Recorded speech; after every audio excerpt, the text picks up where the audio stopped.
El proceso de la escultura para Vicente Ferrero es un proceso de aprendizaje, pues la vida es la gran y única maestra de la existencia. Lo ha aprendido bien y ha trasladado estas enseñanzas a su vida, porque Ferrero ha logrado hacer de sí mismo un hombre amable, educado, cordial, hospitalario, de una inteligencia serena y un extenso sentido común. Vicente Ferrero es un escultor de inspiración clásica, un autor de relieves como hay pocos, de esculturas de bulto cuidado y leve, elegante obra religiosa, buen medallista y una persona de una finura infrecuente, porque hace de la delicadeza su personal forma de estar en el mundo. Ricardo Bellveser.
Sí, aunque vivimos aquí en Ibi de hace muchos años, yo nací ahí detrás, al otro lado de la montaña, en, en Bañeres, en una casa en que se respiraba eh, arte, porque mi padre, Octavio, pues él fue escultor, pintó, era músico desde muy joven y sobre todo era un extraordinario dibujante que fue autodidacta porque las circunstancias familiares no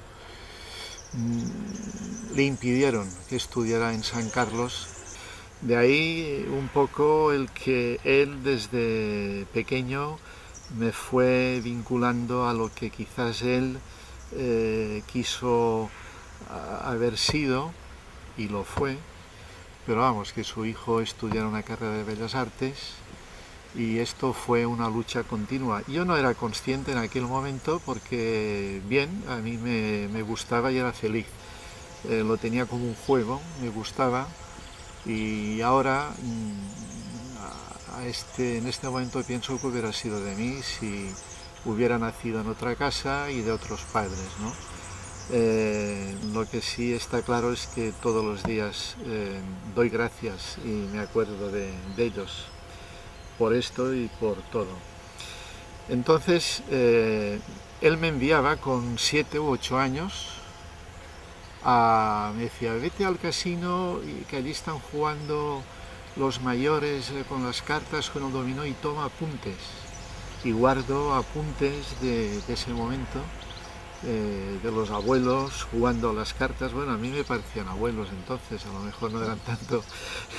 y, y hay que ver la expectación que causaba en ellos ver a un crío dibujando. Se sentían muy a gusto, muy bien. Y ahora la verdad es que cojo esos blogs, guardo algunos y reconozco a todos los personajes que allí están, ¿no? Mi padre tenía relación con un gran pintor, don José Segrelles, de Albaida, que quizás haya sido el mejor ilustrador de España. Él me daba una serie de lecciones, claro, mi padre me llevó allí, mi padre me corregía, pero decía, no, don José don José sabe más. Decía, es que yo llego a las 7 de la mañana y dice, no te preocupes, si yo estoy trabajando. Yo le decía, ¿por qué trabaja usted tanto, don José, si usted es un hombre que tiene ya una obra enorme hecha y tiene... Dice, no, yo me siento responsable ante la sociedad de dejar la mayor obra posible. Creo que tengo la obligación. Él sabía que era muy bueno y se sentía con ese deber. Y luego ya marché a la Facultad de Bellas Artes de San Carlos, ¿no? Que cuando él le dije, don José, yo marcho a Valencia a estudiar, y dijo, hombre, ¿para qué? Pero si yo te puedo enseñar como allí o más. Dije, no, es que hay otro problema, es que yo quiero ser escultor. Y dije, pero qué barbaridad, pero ¿qué dices? ¿Cómo que escultor? Tú eres pintor, hombre, tú eres pintor, don José. Es que, no sé, a mí me atrae la cosa del volumen. En casa mi padre, su tío, bueno, se quedó como diciendo, bueno, pues bien. Se sintió un poco, no molesto, pero que le hubiera gustado que hubiera seguido allí. Bueno, ingresé en la Facultad de Bellas Artes de San Carlos, que entonces tenía un enorme prestigio. Allí me encontré con un grupo de pintores y escultores, compañeros, entonces todos aprendiendo. Aprendimos mucho, nos divertimos mucho también. Eran momentos difíciles en cuanto a que el país económicamente estaba como estaba, pero que a esa edad desde luego no se percibe nada de eso malo, es todo absolutamente positivo. Recibí enseñanzas de grandes escultores como Octavio Vicent o Silvestre de Deta, Enrique Giné, etc. Pintores como Genaro La Huerta, Francisco Lozano, la mayoría de ellos tenían medallas nacionales y fue un momento de formación, de conocer lo que era la ciudad, porque al fin y al cabo pues yo y como muchos otros compañeros pues éramos de pueblo. El mío tenía estación y otros que eran de pueblo sin estación, ¿no? Pero de pueblo. Y Valencia entonces no es la Valencia de hoy, evidentemente Valencia hoy es una ciudad que se ha desarrollado muchísimo, pero era una gran ciudad donde encontrábamos todo. El dibujo en cualquier proyecto plástico es el punto de partida, es decir, no importa que uno sea pintor o escultor o grabador, el dibujo es lo primero, la idea más virgen que llega, la primera concepción de lo que después va a ser tridimensional o va a ser bidimensional en color, o que se plasme sobre un lienzo.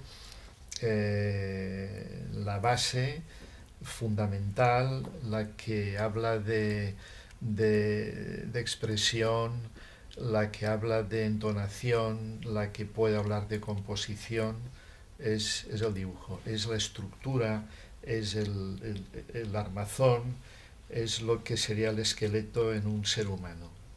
Es decir, si ese andamiaje no es sólido, pues el edificio se va a caer.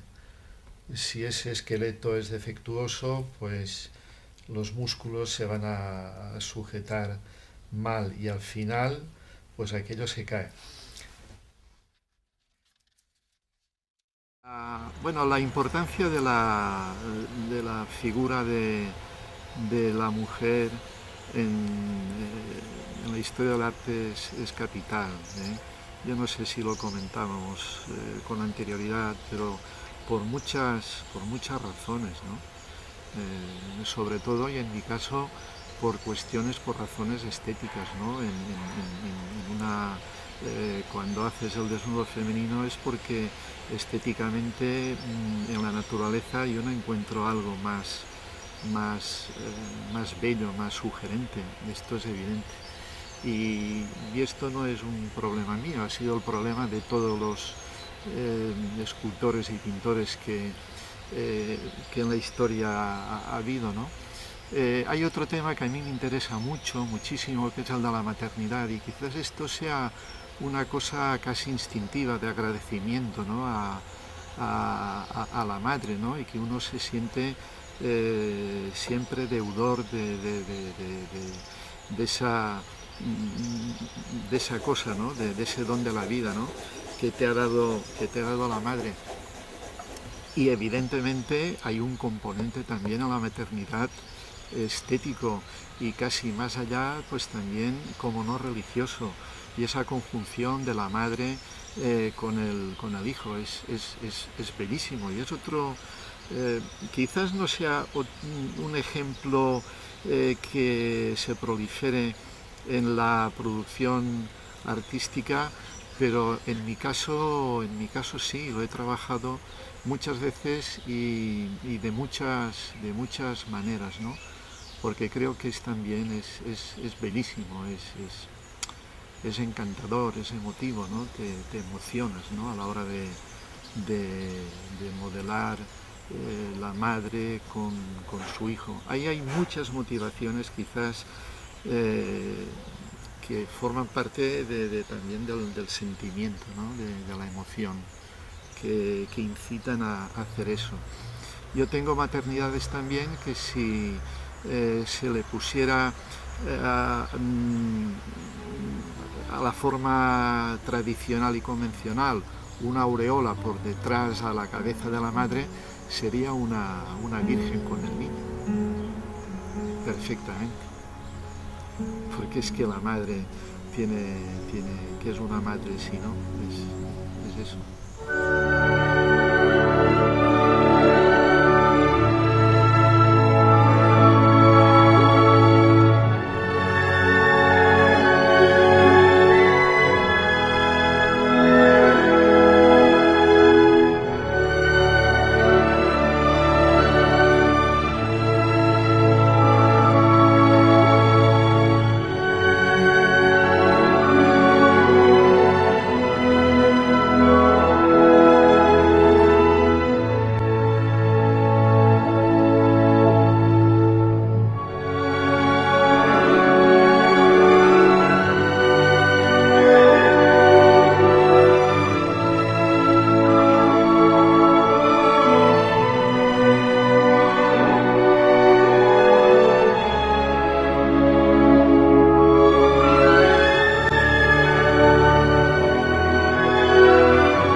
Hombre, el mar en principio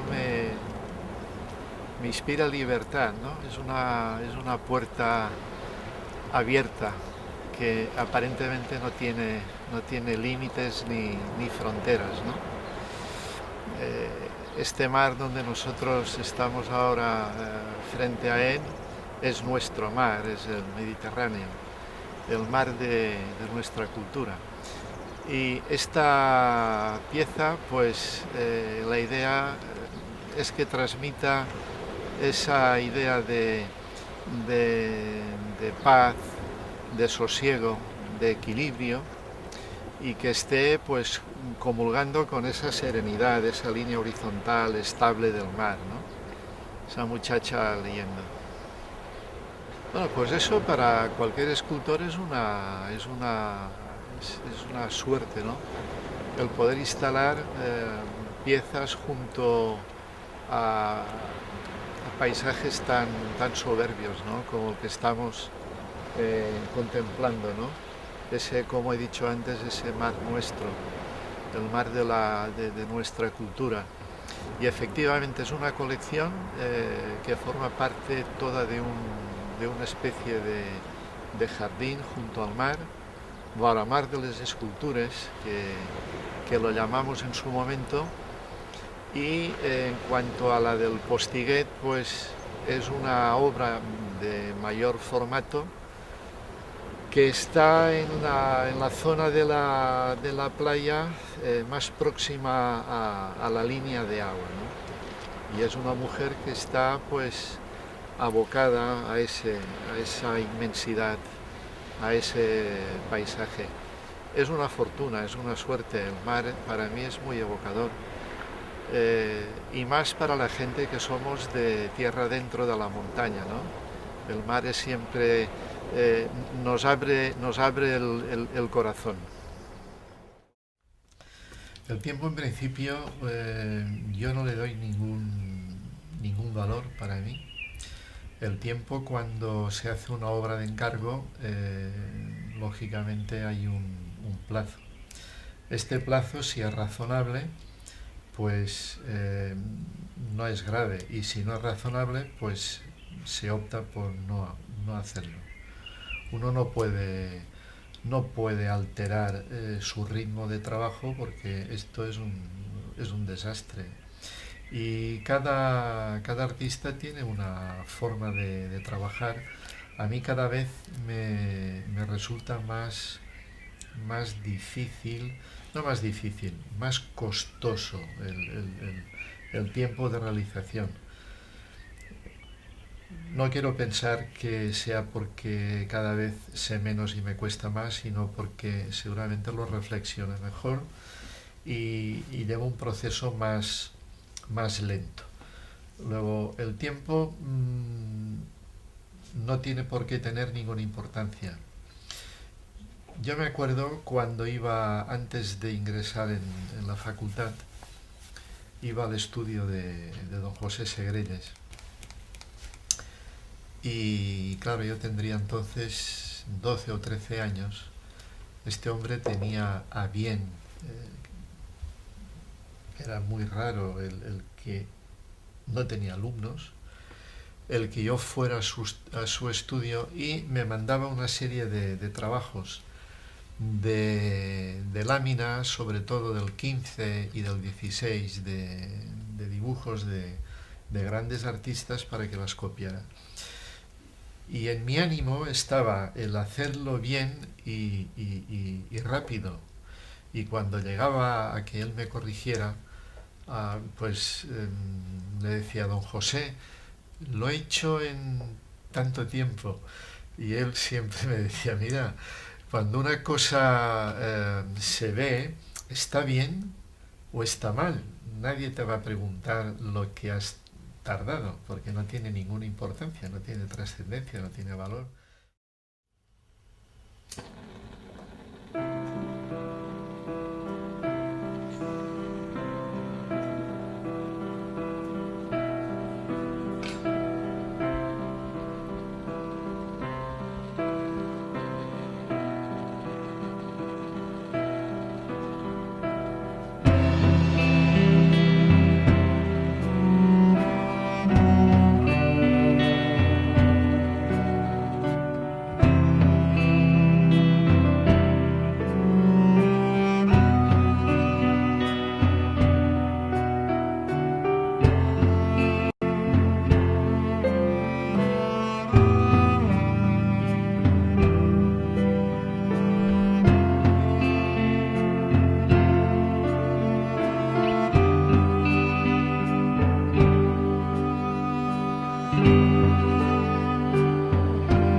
Quizás la mejor recompensa para el artista, a mí me gusta más hablar de escultor en mi caso.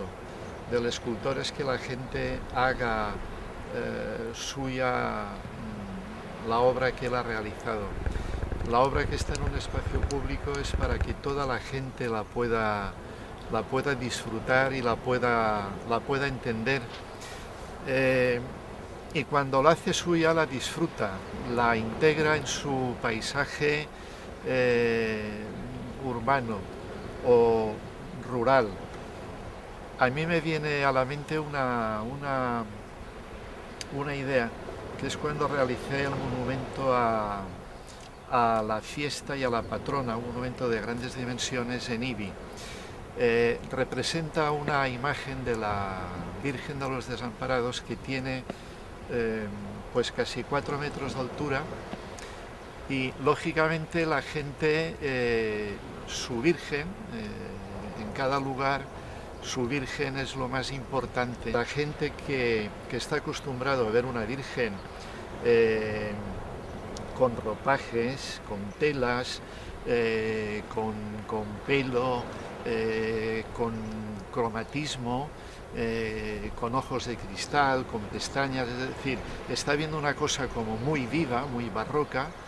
Cuando yo hice la imagen aquella enorme en bronce, con la sobriedad que comporta una escultura que ya no es una escultura barroca y ni tiene cromatismo, yo tenía una enorme preocupación en que la gente no viera a su Virgen representada en aquella escultura.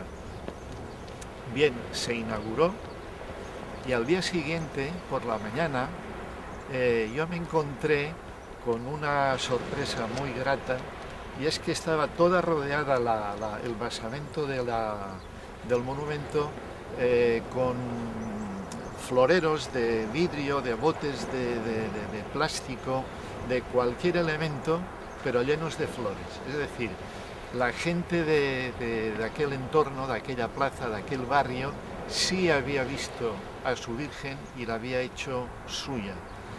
Eso es importante, es decir, la gente debe de tocar, más que tocar, acariciar las esculturas. Hay gente que las ensucia. Esto es un problema que entre toda la sociedad pues tendremos que solucionar. Yo creo que la mayoría las acarician cuando les transmiten algo, les comunican algo, les dicen algo. Pues las primeras obras, las primeras cosas que hice, pues a partir de eso, de 5 o 6 años. Así obra pública, la primera que hice, pues sería con 17 o 18 años. Fue un atrevimiento por parte de quien me lo encargó, que era un Cristo tallado en madera, un Cristo de la columna para la iglesia de Bocairent. Bueno, uno de los monumentos, digamos, importantes, aunque sea por su tamaño, es el monumento al centenario del juguete. Se hizo hace 3 años precisamente para conmemorar el nacimiento de la industria juguetera aquí en Ibi. Y entonces se tuvo bien, con ese motivo, erigir un monumento al juguete, a la industria del juguete. Está representado con una figura de gran tamaño, que es un poco la madre, la industria, la madre del desarrollo, del crecimiento de este pueblo, que pasó de 5.000 habitantes a 20 y tantos mil, en relativamente pocos años, ¿no? Y luego lleva una serie de relieves alegóricos a lo que es el mundo del juego y del niño con el juguete, que es un aspecto muy lúdico, muy interesante. El mausoleo, el panteón mausoleo de Azorín, se hace con motivo, es una de mis obras quizás más importantes por el personaje al cual va dedicado, ¿no? Se hace con motivo de la exhumación de Azorín, que estaba enterrado en un panteón familiar en la Sacramental de San Isidro, en Madrid, y llega un momento en que el ayuntamiento de Monóvar piensa que el hijo más ilustre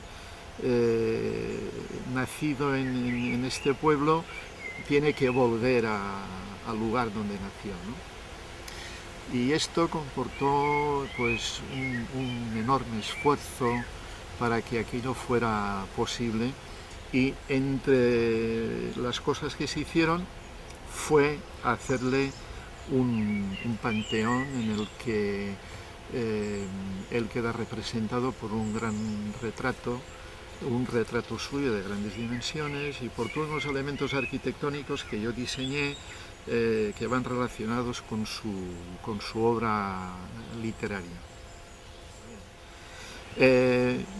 Vamos a ver, tengo una serie de obra religiosa que también es obra pública, que está en otro entorno, están unas al exterior, otras al interior, pero la hay, y hice un retablo llamado de los Santos Españoles, un poco al estilo italiano, es decir, es obra en bronce, con un entorno de mármol travertino romano, que lleva 8 o 10 figuras corpóreas en bronce, y lleva 1, 2, 3, 4, 5 relieves, forma toda una capilla. Es un conjunto muy interesante.